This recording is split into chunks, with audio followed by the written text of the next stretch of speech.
Hello everyone. It's very nice to see you all again this week. Today we are open a new topic on selection. Selection is very important in the work psychology because gaining organization positive and increased performance is highly depends on hiring the right people.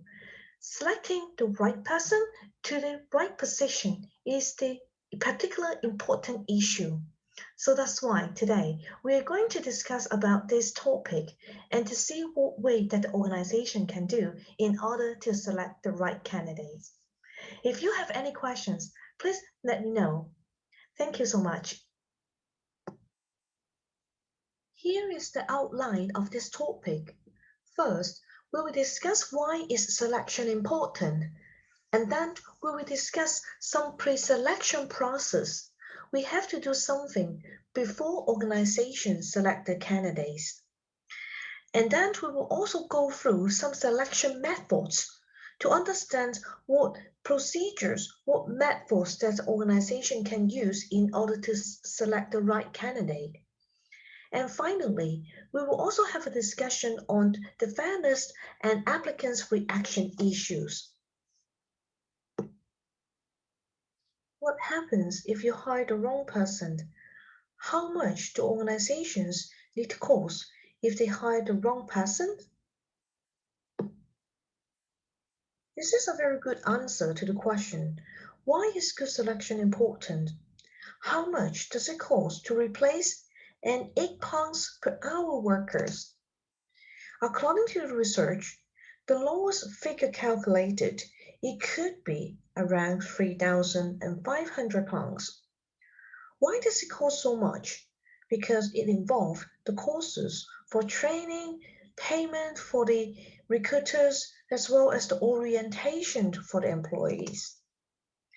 That's why employing the wrong person equals to money. It involves a lot of costs to the organization.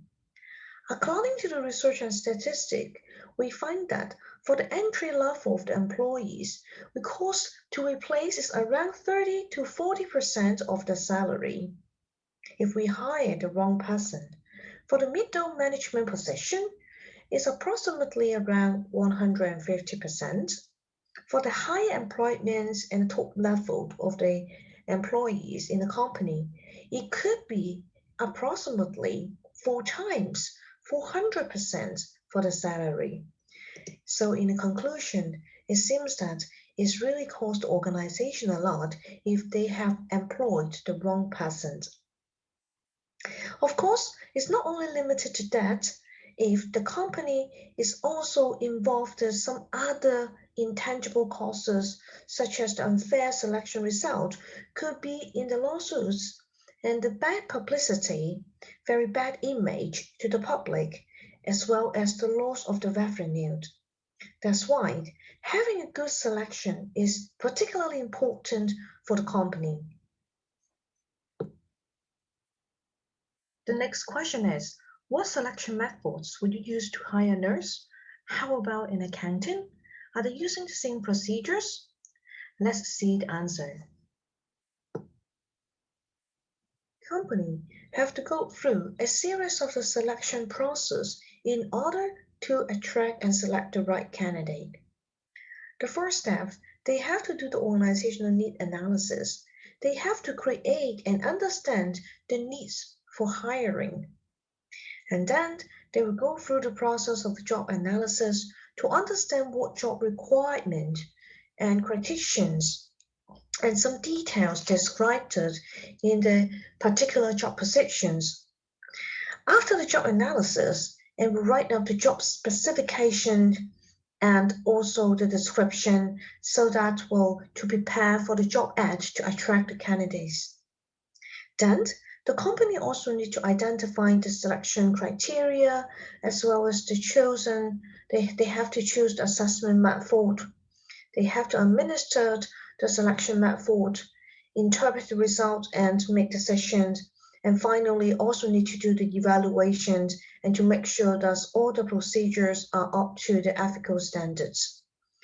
We are going to describe one by one in more details in the following.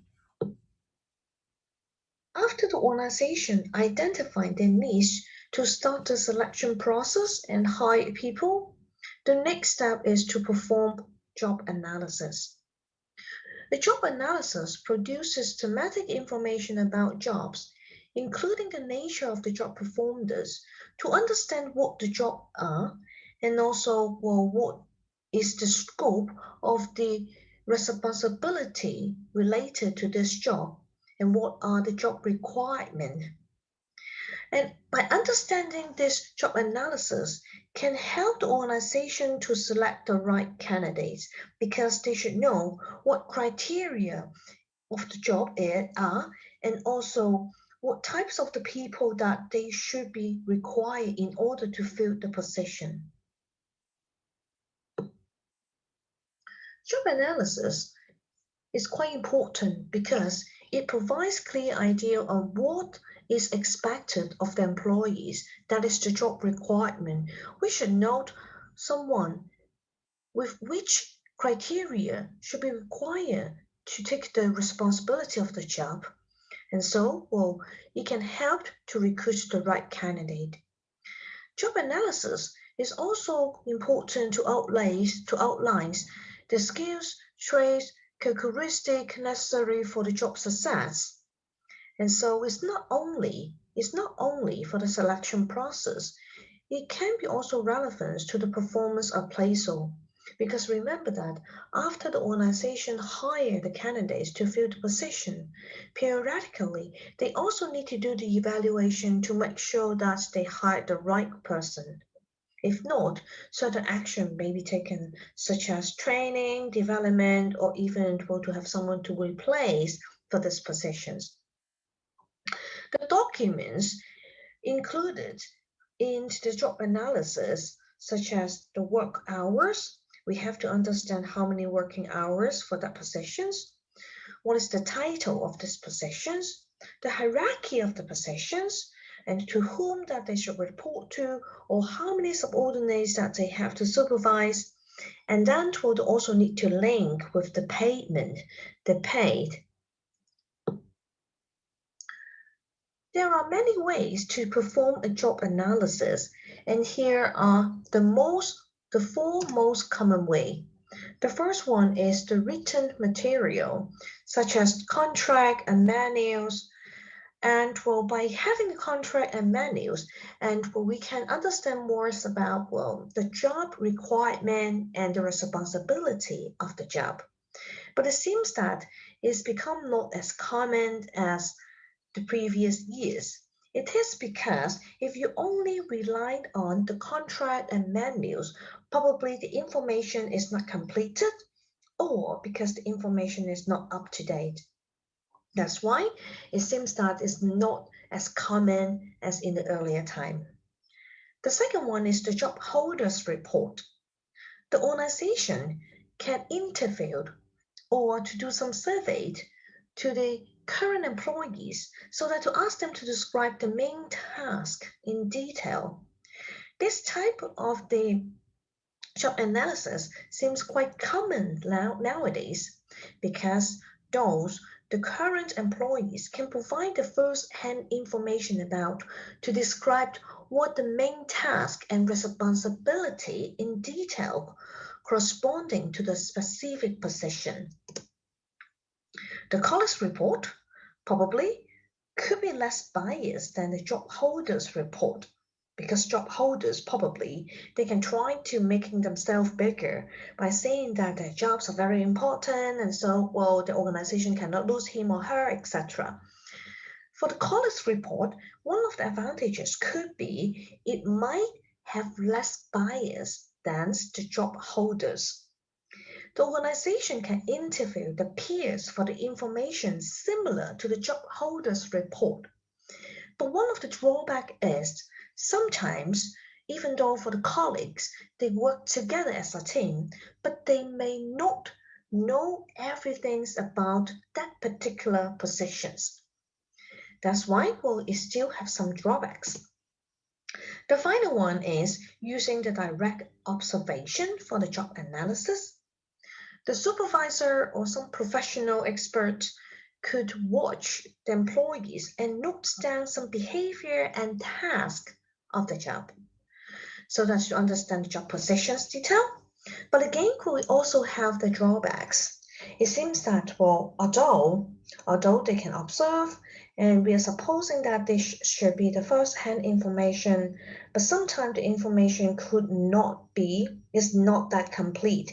Because remember that if someone who's being observed by the others, and probably they can do some impression management, and well, they can try to make themselves bigger, and in this situation, so the information collected by the observer may not be accurate.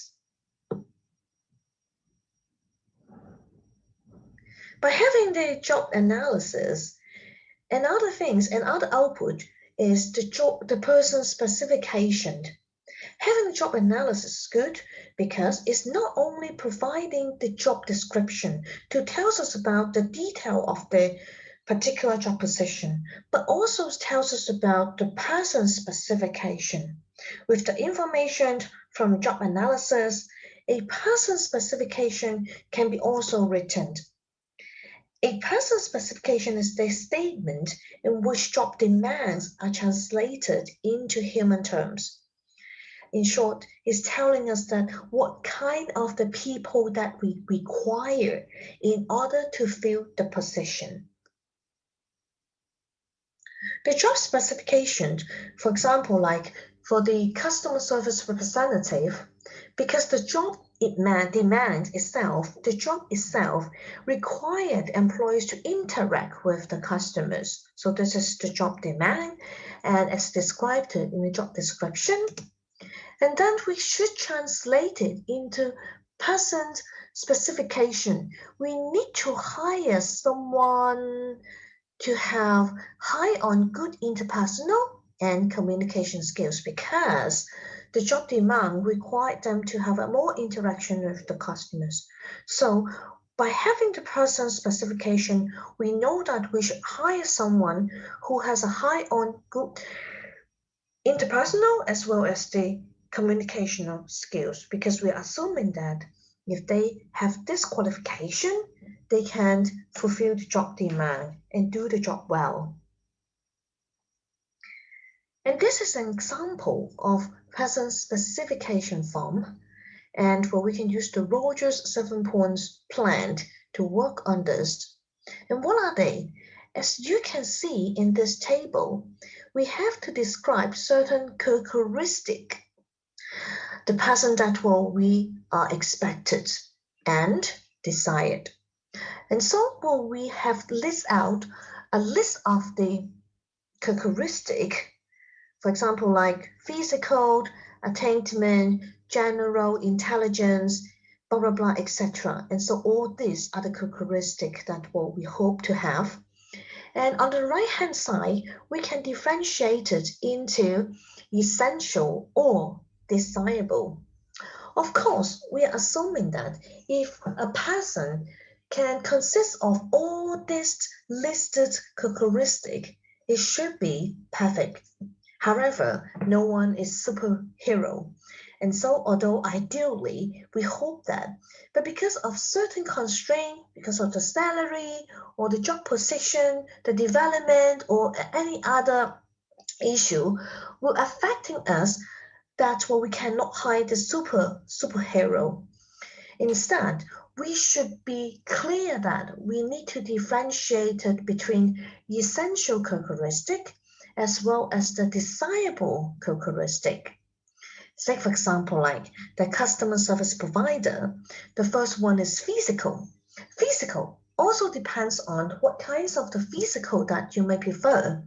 Are you talking about, the superhero, very muscular, very strong person, and so, whether this is essential or not. For the customer service provider, it seems that maybe it is not quite essential. For the desirable, it might be yes, and so you can give a lower mark on the essential one, but then we can also give a higher mark for the desirable one. And so we decide to have someone who have a very strong and also attractive appearance, but it doesn't mean that, well, it must be necessary. And so you can make it more specific. But another one like the general intelligence, probably you may consider that it is essential, not only desirable, it's essential because they have to deal with different kinds of the customers, especially for some very extreme situation. We cannot say that the customers are very troublesome, but sometimes, well, they are not as nice as we expected. In this situation, intelligence can really help to please and make the employees, to make the customer happy. In such a case, and so intelligence seems is an essential part in doing this job. In this case, probably you can consider to give a higher point to the essential one than the desirable one. So for the person specification, it's just give you the general ideas that what types or what kinds of person they should consist of certain characteristics to fulfill the job, to work for the job. After the job analysis has been done, to identify the job description and person specification, to understand what are the job requirements as well as the candidate requirement in order to fill the position, the next step is to identify the selection criteria and choose the assessment method.